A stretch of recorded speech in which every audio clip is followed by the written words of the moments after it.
आज हम फास्फोरस के ऑक्सी एसिड्स को डिस्कस करेंगे। इसमें फर्स्ट क्वेश्चन आपके पास है, right a note on oxy acids of phosphorus. Oxy acids के ये हमारे पास फास्फोरस के ऑक्सी एसिड्स हैं, जिसमें hypophosphoric phosphorus acid H3PO2, phosphorus acid H3PO3, hypophosphoric acid H4P2O6, orthophosphoric acid H3PO4, pyrophosphoric acid H4P2O3 and metaphosphoric acid HPO3 into HPO3X।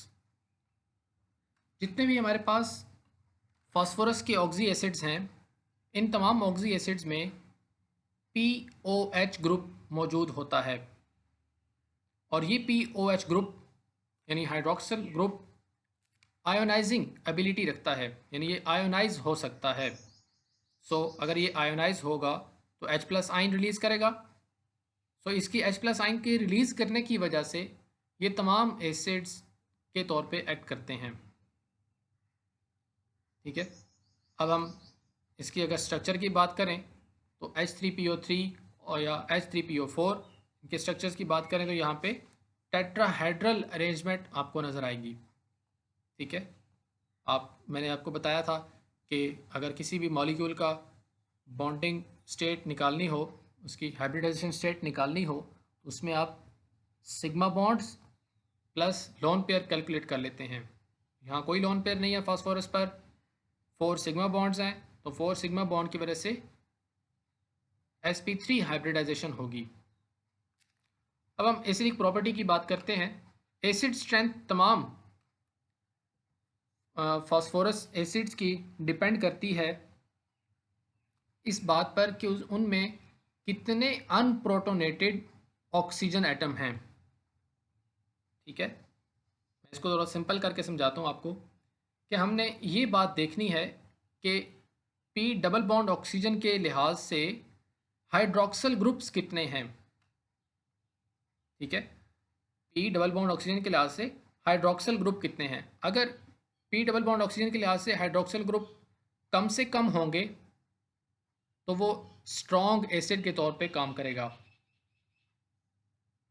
और अगर P double bond oxygen के लिहाज से हाइड्रोक्सल ग्रुप ज़्यादा हैं, जैसे यहाँ पे 2 हैं, यहाँ पे सिर्फ 1 है, तो ये वाला ज़्यादा स्ट्रॉन्ग एसिड के तौर पे काम करेगा। अब इसकी रीज़न क्या है? P double bond oxygen hydroxyl group को पोलराइज करता है, तो P डबल बॉन्ड ऑक्सीजन जितना ज़्यादा पोलराइज करेगा H प्लस आइन उतने ही जल्दी डोनेट होगा और एसिडिक प्रॉपर्टी दिखाएगा। P डबल बॉन्ड ऑक्सीजन के लिहाज से सिर्फ एक हाइड्रोक्सल ग्रुप है, यानी सिर्फ एक हाइड्रोक्सल ग्रुप को यहाँ पे P double bond oxygen polarise कर रहा है, जबकि इस स्ट्रक्चर में H3PO3 में 2 हाइड्रोक्सल ग्रुप को एक P double bond oxygen polarise कर रहा है। तो हम ये कहेंगे कि यहाँ पे क्योंकि पोलराइजेशन कम हो रही है हाइड्रोक्सल ग्रुप की और यहाँ पे सिर्फ एक ग्रुप को पोलराइज करना है, तो यहाँ पे पोलराइजेशन ज़्यादा होगी, तो इसलिए ये स्ट्रॉन्ग एसिड के तौर पे काम करेगा। H3PO2 with 1 hydroxyl group per double bond is more acidic than H3PO3 which has 2 hydroxyl groups per double bond oxygen। ठीक है, आगे हम इसकी नेक्स्ट हमारे पास क्वेश्चन है जी, describe method of preparation, properties and structure of phosphorous acid H3PO3। Phosphorous acid को प्रिपेयर करने के 2 मेथड्स यहाँ पे हमारे पास फास्फोरस ट्राइऑक्साइड और फास्फोरस ट्राइक्लोराइड को वाटर के साथ रिएक्ट करवाया जाए एट 450 केल्विन टेम्परेचर पर, तो ये हमें फास्फोरस एसिड मिलता है H3PO3। इसको फिर ठंडा करके तो हम क्रिस्टल्स हासिल कर लेते हैं H3PO3 यानी फास्फोरस एसिड्स के। ये क्रिस्टल की फॉर्म में एग्जिस्ट करता है। Phosphorus acid. इसको हम इस मेथड से भी प्रिपेयर कर सकते हैं जिसमें हम फास्फोरस को मेल्ट करके उसका एक्वस सॉल्यूशन बनाएंगे और एक्वस सॉल्यूशन में से क्लोरीन गैस को पास करवाएंगे। फास्फोरस के एक्वस सॉल्यूशन में जब क्लोरीन गैस पास करेगी तो वो उसको कन्वर्ट करेगी PCl3 में। PCl3 वाटर के साथ रिएक्ट करेगा और ये बना देगा phosphorus acid H3PO3। Phosphorous acid की प्रॉपर्टीज़, ये एक कलरलेस क्रिस्टलिन डाइलिक्विसेंट सॉलिड है, यानी ऐसा सॉलिड जो कि मॉइस्चर एब्जॉर्ब करता है, इसका कलर नहीं होता, कलरलेस है, गार्लिक अडोर है इसकी, ठीक है। वाटर के अंदर ये आसानी से हल हो जाता है, इसे हम डाई बेसिक एसिड कहते हैं, ठीक है। इसका Ka 1.6 10⁻⁻² वैल्यू रखता है। ये 475 केल्विन टेम्परेचर पर डीकम्पोज होकर फास्फोरिक एसिड बनाता है। अगर इसको हम 475 केल्विन टेम्परेचर पर हीट करते हैं तो फास्फोरस एसिड फास्फोरिक एसिड में कन्वर्ट हो जाएगा H3PO4 में। अगर हम एयर की मौजूदगी में यानी ऑक्सीजन में ऑक्सीडाइज करवाते हैं इसको ऑक्सीजन के ज़रिए आयोडीन कैटलिस्ट यूज़ करते हुए, तो ये ऑक्सीडाइज होकर फास्फोरिक एसिड में कन्वर्ट हो जाएगा। Phosphorus acid as a strong reducing agent के तौर पे काम कर सकता है, ठीक है। इसका मतलब ये है कि अगर हम इन मेटल्स के कॉपर, सिल्वर, गोल्ड, इनके अगर हम सॉल्ट सॉल्यूशन लेते हैं और इन सॉल्ट सॉल्यूशन में से हमें ये मेटल हासिल करनी हो तो हम वहाँ पे H3PO3 यानी फास्फोरस एसिड को यूज़ करते हैं और उन मेटल्स को वहाँ से एक्सट्रैक्ट कर लेते हैं। स्ट्रक्चर, ये डाई बेसिक एसिड है, ठीक है, जिसमें अभी बताया मैंने आपको कि हम sp3 इसकी हाइब्रिडाइजेशन होगी सिग्मा बॉन्ड्स की वजह से, 4 सिग्मा बॉन्ड्स की वजह से sp3 हाइब्रिडाइजेशन दिखाएगा। Next, describe the preparation properties and structure of orthophosphoric acid H3PO4, another important oxy acid of phosphorus. इसकी हम प्रिपरेशन देखते हैं। इसको प्रिपेयर करने के लिए हम PCl5 यानी फास्फोरस पेंटाक्लोराइड का वाटर के साथ रिएक्शन करवाते हैं, तो इसकी हाइड्रोलिसिस होगी और यहाँ ये बन जाएगा H3PO4, ठीक है।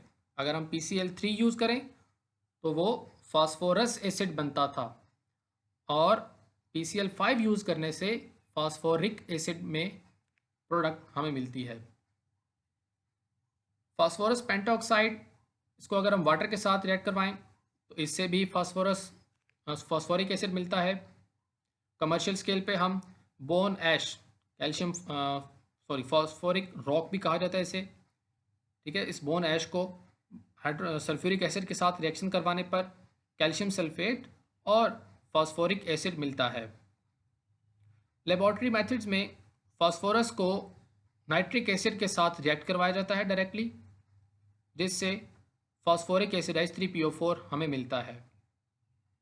प्रॉपर्टीज़, ये एक कलरलेस लिक्विड है, ठीक है, सिरप टाइप लिक्विड है, यानी ये थिक बहुत ज़्यादा होता है, ठीक है, थिक लिक्विड है।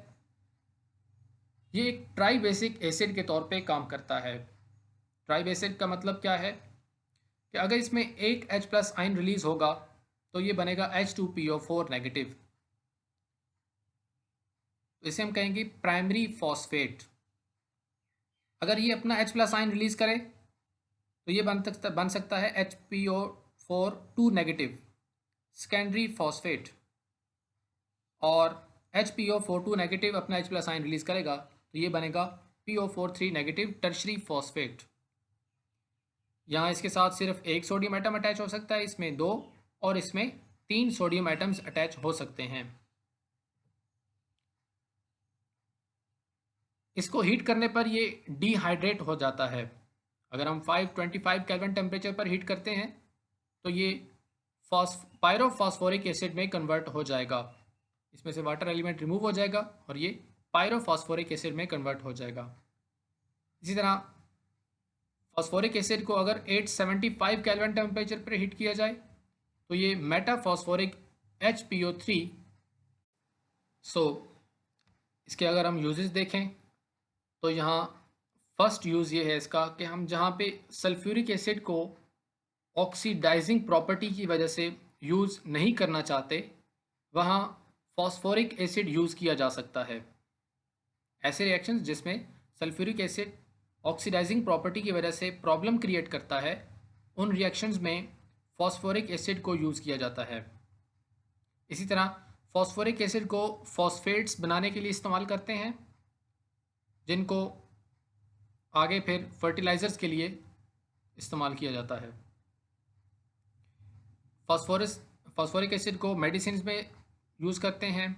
इसके अलावा अगर इसका स्ट्रक्चर देखें तो ये ट्राइबेसिक एसिड sp3 हाइब्रिडाइजेशन के साथ टेट्राहेड्रल ज्योमेट्री रखता है, और इसकी टेट्राहेड्रल अरेंजमेंट में ये आपको नज़र आ रहा है कि यहाँ हाइड्रोक्सल और इस हाइड्रोक्सल के दरमियान जो बॉन्डिंग है, ये जो आपस में कनेक्टेड है, ये सारा स्ट्रक्चर ये ड्यू टू हाइड्रोजन बॉन्डिंग की वजह से कनेक्टेड है। और इसकी जो थिक नेचर है, सिरप नेचर है, वो भी इसी हाइड्रोजन बॉन्डिंग की वजह से होती है। ठीक है, तो H2PO4, HPO4 2 नेगेटिव और PO4 3 नेगेटिव, यानी प्राइमरी फॉस्फेट, सेकेंडरी फॉस्फेट और टर्शरी फॉस्फेट, तीनों की हाइब्रिडाइजेशन स्टेट sp3 होगी सेंट्रल एटम की, और टेट्राहेड्रल ही अरेंजमेंट होगी।